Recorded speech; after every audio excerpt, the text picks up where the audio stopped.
Great decorating is all about the details, including a gorgeous textured set of coasters. How we love a coaster. Functional. And why not be beautiful? Quince has a gorgeous set of woven rattan coasters in 3 terrific colors with their own little holder that you're going to absolutely love. And if you haven't visited quince.com/DTT yet, get on over there. It's everyday elevated living without the markup. From crisp 100% linen bedding and soft organic cotton towels to airy curtains and premium kitchen tools designed for everyday use. And the best part? Like Quince's clothing, their home goods are half the cost of similar brands. By partnering with top artisans, Quince cuts out the cost of the middleman and passes the savings on to us. And Quince only works with factories that use safe, ethical, and responsible manufacturing practices and premium fabrics and finishes. Elevate your space with home essentials from Quince. Go to quince.com/DTT for free shipping on your order and 365-day returns. That's Quince, QUINCE.com/DTT to get free shipping and 365-day returns. Quince.com/DTT. It's that time of year again. It's spring break. Anita and I have our girlies at home, so we're going to be spending some time with them. And we'll be planning our new spring episodes just for you. If you haven't yet, there's still time to send us a topic idea so we can incorporate it in the lineup. London's calling.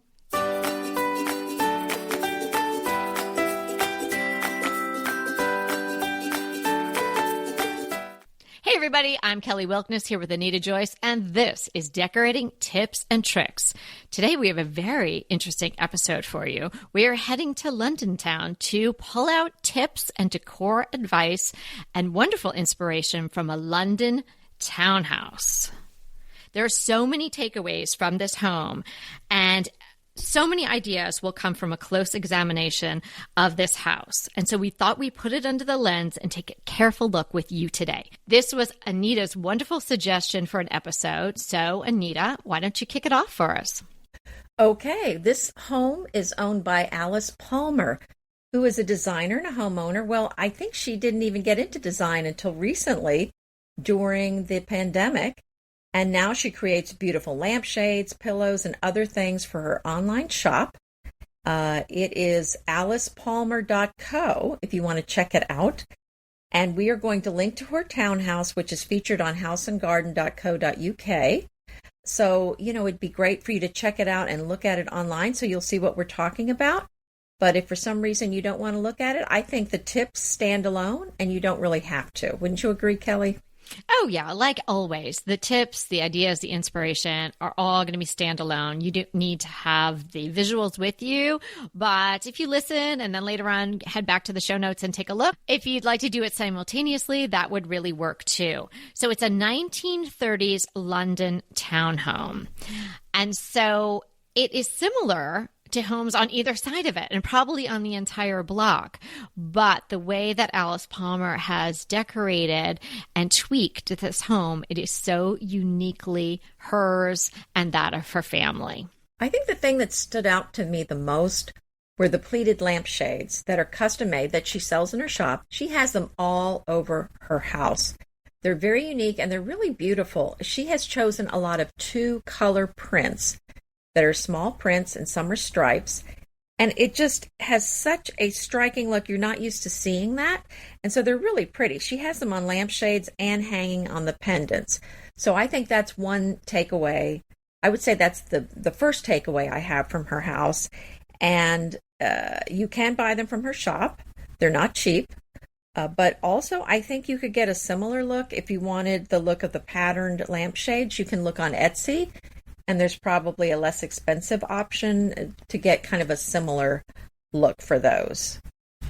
Yeah, the whole vibe of the house is, I think, English country, but it has this modern, fresh feel to it. Super colorful and a lot of mixed patterns. And yes, these wonderful fabric lampshades, they almost look like 1950s skirts in a way, the way she's created them. They sort of, they cinch in and then they poof out, as you would imagine a lampshade might do. Absolutely charming. And she does have them all over her home. And if I made those, I would probably have them all over my house too. Mm-hmm. But she's got a limited color palette, which is something we talk about all the time. And you see this color palette repeat itself to varying degrees throughout the home. Now, have you heard that tip before, everyone? Yes, you have. We talk about both those things all the time. But this is a limited color palette that is a really different selection of colors: yellow, green, and a terracotta pink. And you would say, wow, okay. But let me tell you, it really works. I had seen this and enjoyed this article on my own, probably over a cup of tea or two, I don't know, several months ago when it first appeared in my feed. And then when Anita came up with the suggestion for this episode, lo and behold, this was the London townhome that she selected. So obviously the look of this home resonated with both of us. And you'll see when you have a look and as you listen, why? Because so many of the things that we talk about are being done in this home in such an interesting way. And it really, really works. Another thing that is a signature of hers, besides the lampshades, are bold stripes. She seems to really like red and white stripes, which you might think to yourself, well, candy cane, candy striper, whatnot. But no, it really works. She's got these bold stripes and they appear in different places. They'll be in a rug, in a garden stool. And I think there's even the mantle is even done in red and white. Now, this is something I would probably never do in my home, but don't you think you could just move right in there? Anita, she did such a good job. And then you'll see a thinner red stripe maybe running in a grain sack fabric that I believe she's got on a sofa somewhere. And I thought to myself, and see if this caught your eye too, Anita, even the horizontal shelving, I believe on either side of that mantle, are painted red. So even though it's not a stripe, it reads as a stripe. Right. So it creates this flow throughout the whole house, even though there's, almost like a jumble of patterns going on. Because she selected these stripes and she's limited her color palette, it definitely creates the flow. It's full of color. She uses a lot of color, very few neutrals, and lots of pattern, much more pattern than you normally see in an American house. It's not unusual for English country look. But the reason all these patterns work together is because of the pattern, the simplicity factor. She has chosen simple, small prints in typically 2 colors. And if you're going to use a lot of prints in one room, that's what you want. You want simple 2-color prints to go together. If she had chosen big, splashy, multicolor florals, for example, it would not work like this. It's the simplicity of the patterns that make it all work together so beautifully. Yeah, I agree. And I think they mentioned it's a lot of color blocking. So think of it, that's a simple pattern and it's a smaller scale. And then coupled with the stripes, it's really working beautifully. And there is so much color. And as I mentioned, it's the yellow, the green, and the terracotta pink, which I think is sort of primarily the colors. Sure, there's some blue in there and there's differing shades of all those colors. And they appear to differing degrees in each room. But it all works. Like the turmeric entry, I love that mustardy ochre yellow. Like, oh my gosh. I thought you would love that with the black and white flooring too. That's just right up your alley. It's fantastic.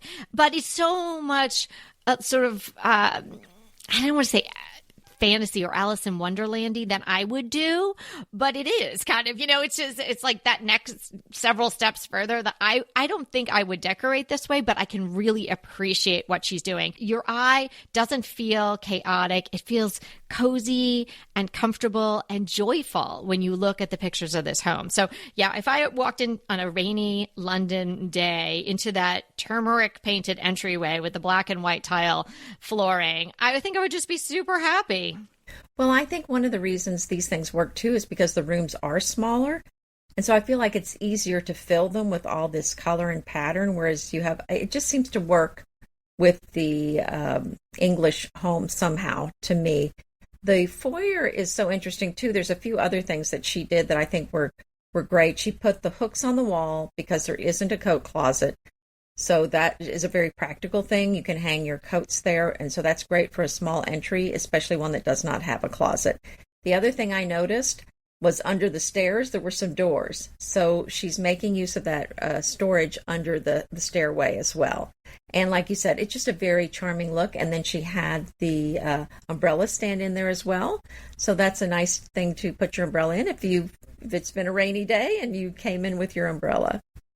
Yeah, making use of those hidden storage possibilities in any size home, unless you have a giant cavernous basement and garage and loads of closets, everybody can use a little bit more storage area. So think about places in your home that might just be perfect to open up the wall a little bit, put in a cabinet door instead of just having sheetrock over it. And that's, obviously what they did there. If it hadn't been like that before, it's pretty simple renovation.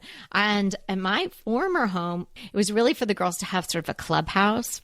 My older daughter had what probably was the original master bedroom in the house. And then there was another bedroom and bathroom, which was then the new master built on at some point. The house was built in the 1930s, so similar time frame to the home we're talking about today, but not a townhome. So what we did is picture a master bedroom with the two traditional small closets, just kind of like not a walk-in at all, just with the rod. So she had two closets like that. So I thought there's got to be empty space in between them. So we opened them up, and sure enough, there was all this space because the closets were separated probably by maybe 7 feet of wall.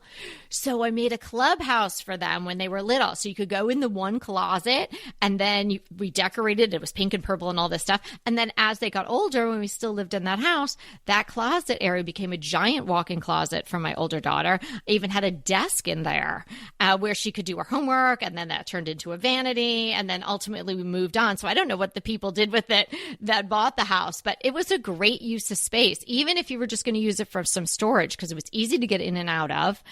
It was a slanted ceiling, but I could stand up in there. So think about in your room. Yeah. What a great idea. Oh, it was so fun. They used to have their friends over and you hear them giggling in that. And we had a little tiny chandelier from Target and a beanbag chair and a little bookshelf and all their, so whatever. How deep was it? It must have been kind of deep then. Yeah, it was pretty deep. It was probably about 6-7 feet deep. Oh, wow. Okay. Worked out for people that were like 3 and 5, then 5 and 7, then 7 and 9, and then we kind of transitioned out of the clubhouse. But getting back to the London townhouse, think about places in your own home like that Alice did, and carving out that place under the staircase. What a great spot for a basket of mittens or gloves or the vacuum cleaner or something. Yes, I think that's a great idea. I mean, there's so many tips in this house, which is why I really wanted to talk about this. Another thing that she did in another room, and I think this would be what they would call a snug, which is a small, cozy room in the UK. She has 2 different sofas, but they're slip-covered in different fabrics. But they're both simple blue and white fabrics, but each one is different from the other one. But it just works together because that is the theme of the house, is lots of prints. So it makes sense together, and it just looks beautiful. And then, so she made use of a lot of slipcovers. Her sofa in the keeping room, where the kitchen and living room are, that also is a slipcover. So I'm wondering if she sewed all those herself. Oh, probably. I think when she started her business, it was just her making all the things. And then, she started hiring a seamstress and whatnot when she started selling things. So it's a wonderful story in and of itself, how she started creating these beautiful textiles and then had a business from it. So go for it, Alice. We're cheering you on here from the United States. I loved the bed canopy idea too. Again, something simple, something that she DIY'd. So it's a frame, a simple wooden frame on the wall over the bed, to which she stapled fabric. Hello, couldn't be easier, right? And if you picture it sort of a 3-sided rectangle jutting out from the wall, you could just staple fabric on the 2 shorter ends, and then you may even just be able to swag something over the longer part in the center, and then let those extra pieces come down, then to hang over, hiding the staples, and that swaggy part would cover the beam of wood in the front. I did something similar at our previous house, so I love that look. Another thing I wanted to mention is that most of the woodwork is not painted white. No, so in that there's main hardly room, any white there. Yeah. the main room, the trim is black. In the bathroom, the trim is green, and then one of the bedrooms, there's a peach windows or doors to the outside. So it's full of color. I mean, that is definitely a theme here, and I think if you're going to have all this color, it's fun to have the trim painted some cheery colors. And another thing that makes it, I think, so cheery is that she's really made use of a lot of real plants in the house throughout. And I think that also gives it just a very cheerful feel, especially on a cold, cloudy day. I love that she's made use of that 5th wall, which we also talk about often, is the ceiling. The ceiling is painted colors. One of the rooms that I think is one of her children's rooms, the ceiling is painted in green and white stripes. And you have to see the room. It really works. It looks fantastic. It's a tiny little room with varying shades of green in there, but it is just so darling.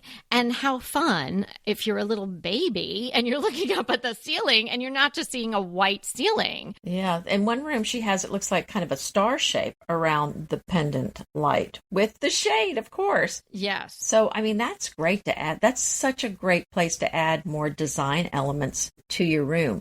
Hey, we'll be right back with the rest of the show, but keep listening so we can continue bringing you DTT.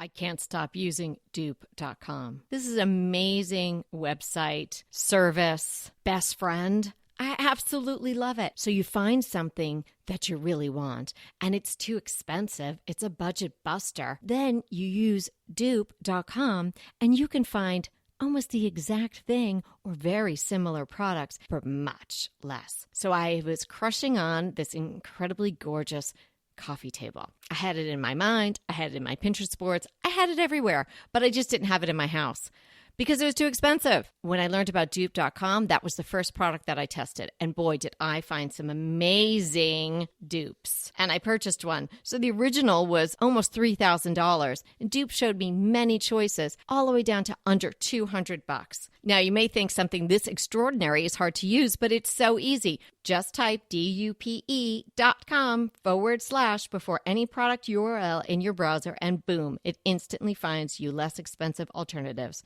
They even have an app and a browser extension you can download. No account required, no sign up required. It's completely free. That's completely free free to use. Stop wasting your money on brand names and start saving with dupe.com today. So to go with this feel of kind of this pulled together elements, kind of this curated look of a lot of things that don't match, she continued that to the kitchen table where she used different chairs there so they don't all match. And I think that adds to that feeling of just kind of a fun, don't take this too seriously kind of room. Absolutely. And you can't have just a couple of rooms like this and then another room that's all neutral and matching. It would just feel like that room didn't belong in the same house. Like, if you're doing this, you got to go all the way. I don't think there's any dipping in to this, right? You No. You take this pattern and you go with it. And that's exactly what she did. And I mean, she really hit it out of the park because it reads casual. It reads unconsidered, but in fact, this was a greatly considered home, right? And put together with such care and such personality, which is a thing that we want to emphasize as well for everyone to do in their own home. personalize it. Add your touch to it. Add pictures of your family. She's got portraits of her husband and her daughter. She's got things that resonate with them. I think it's overused, but it is sort of true. If you love something, you're going to be able to work it in. And she obviously loves a lot of things because she's worked a lot of things in, but it's the results are terrific. So true. Another thing I wanted to point out is that she does have 3 sources of light. She's got the lampshade, she's got pendant lights from the ceiling, and then they put in skylights. So I know we talk about a lot of different sources of light. She definitely has those in spades. And another thing that she did that we talk about is above a sofa, you don't want some lonely little 8x10 picture because it's just going to be too small for the space, or maybe even 2 or an 11x14. She has 8 botanical prints of ferns, and I can't really tell what else. It may all be ferns, above the sofa. And this looks beautiful, and it fills the space. The artwork is about the width of the sofa, which is what you want it to be if you can. So that just works beautifully, and it's much cheaper and often than buying one large piece of art. Yes, and the ferns, the botanicals, then sort of emphasizing the green again on the wall. It's really great. There are so many different shades of green in the kitchen, in the bedrooms, all over the place. I think my favorite green in the house is, I think it's in one of the bathrooms, and it's on the wainscoting, and it's the breakfast room green. It's just beautiful. That's the name of it. It's kind of like a jadeite green. It's really, really a beautiful green. And another thing about the wainscoting, like, I mean, if you think, oh, stripes, like, I'm not really a stripes person, but I love the way she used the stripes. And it doesn't have to just be a striped pattern. Like I said before, with the horizontal bookshelves, because they were then painted in a contrasting color, painted in the red, they read like stripes. The wainscoting in this bathroom reads like stripes, because that's the way the wood is cut and routed. So, it's subtle in some of the places. It's not, everything's not a red and white stripe on a fabric or a pillow. Sure, there is that too. And she creates these striped pillows. So obviously she loves stripes, but then she's repeating this sort of motif of the stripe everywhere. Again, just creating that flow. There's also a brilliant use of paneled mirrors in this home. Yes. Yes, right? Creating the illusion of a window. Love paneled mirrors. Anita had one in her collection of soft surroundings, which I was lucky enough to get one. And it's in my master bathroom. And I love that. I have it opposite, sort of diagonally opposite from the window in our bathroom. And it does reflect what's going on outside. So it does kind of feel like another window. And then I have those in the barn outside in the outdoor family room. And I put a set of 3 of those in our gym when we changed the garage over to a gym during COVID. So I can link the ones that I have. The last 3 I have purchased from Amazon. They look very similar to the ones that I purchased at Ballard. The Ballard one was much more expensive. And these are gorgeous. And they even have the little like metal flower. It's a very subtle flower sort of shape where the panes meet. And that's very similar to what goes on in the Ballard one. So at a much lower price point. So I will link that in the show notes. Another thing that she did to go with all of these simple patterned fabrics is she used some Suzanne prints. And if you go on Etsy and just put in Suzanne, you'll see what I'm talking about.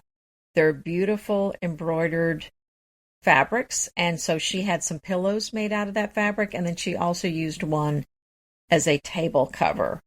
Now, the other thing I wanted to point out is that to add more color to the room, because I think she's all about the color, is she painted a lot of, I assume she's the one that did it, a lot of the furniture in this main room is painted green. The coffee table is green.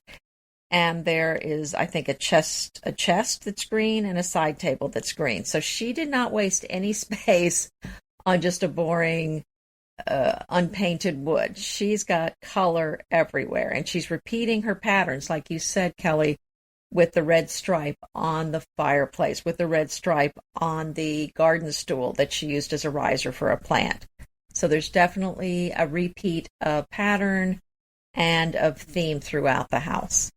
Then as you go up to what I assume is the second floor where the bedrooms are, same color palette, but a little calmer. Softer shades of the same color waves are used in the bedrooms. And that is really effective too. Obviously, it's nicer to have maybe some calming colors, certainly in the master bedroom, a little more soothing, but still bringing in the same palette, but just a little bit more muted. So it all has the flow from upstairs to downstairs. She also layered rugs like we like to do, with a flat woven rug on top of a sisal in one room. I see she loves flat woven rugs, which are my very favorite rugs, and she's used those throughout her home. And I think that adds so much to the home. And she even went with a pattern on the backsplash in her kitchen. So she did not waste any space on white or anything plain. She has added pattern and color just about everywhere. Yeah, it's a beautiful home. I think you're all going to enjoy it. And it sort of brings to life so many of the tips that we're giving to you. And I think, I don't want to speak for Anita, but I feel like when she read this piece and saw these photos, she's like, oh my gosh, yes, we talk about that. We talk about that. And here it is. And so how fun would that be to discuss this particular space on the podcast and sort of bring our tips to life in this very unique way with this very joyful color palette. So I hope everybody enjoyed this type of episode. And if you did, let us know, drop us an email and let us know. And we could then come up with other homes that we could run through and see how our tips are then coming to life in those spaces. So Anita, what are we defining today? Today we're defining a Chesterfield sofa. And that is a sofa with rolled arms that's the same height of the back. So a traditional Chesterfield is upholstered typically in dark leather, and it's got deep button tufting all over and nailhead trim. So modern versions are often upholstered in velvet, and they have taller legs and slimmer backs and arms. But the thing that remains the same is that the arms are the same height as the back. And usually they're tufted. But I thought that would be a fun thing to define today because I think of it as being a very English piece of furniture. Oh, me too. I actually did a blog post many years ago on Chesterfield. I think it was when I was doing my 101 series and sort of defining or explaining different things. So I can dig that up and link it in the show notes as well. Oh, that'd be great. Yeah, there are a lot of images of different types of Chesterfields and whatnot. My crush today is a podcast, and some of you may listen to it or at least heard about it. It's a very popular podcast. It's 99% Invisible, and it is hosted by Roman Mars, who I think has a voice like bourbon and hot fudge combined. He has the most amazing voice. And I listen to this podcast, I would say occasionally when a title or a topic really seems to resonate with me. And this one in particular did, the one I'm going to talk about as my crush today. But in general, 99% Invisible is premised upon the idea that design is everywhere. And it lives, most importantly, in the places that we may have stopped noticing. So 99% Invisible sort of explores the process of design in architecture, but I would say that's pretty loose, based on some of the topics. They have a lot of episodes, but they're always pretty interesting when I do tune in. And I loved this one. It's episode 499. And the title is Say Allo to My Little Frond. And it's the history and fondness and fascination of people and houseplants and how houseplants fit into design. So someone's actually researched all of that. Wow. I am sharing a podcast also today, but very different. This one is called Defiant Health with Dr. William Davis. And have you heard of the book Wheat Belly? No. Okay, well, it's a #1 New York Times bestseller.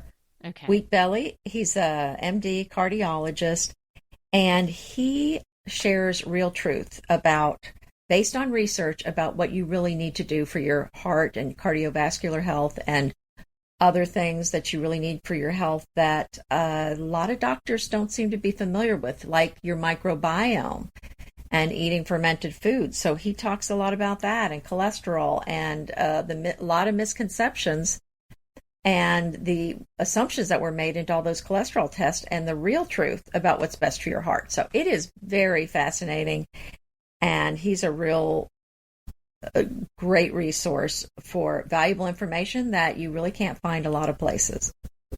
Excellent. Okay, so for your home and for your heart today.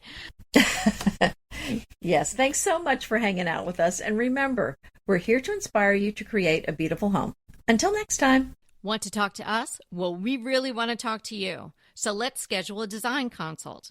Anita and I are here to give you individualized, actionable advice on how to create the beautiful home you want and deserve. It's so easy to schedule a design consult with us. Simply click the link in the show notes or head to decoratingtipsandtricks.com/consult. When we talk to you on the scheduled time, we will be ready with so many great tips, advice, and yes, tricks. So sign up today for a design consult. We can't wait to talk to you.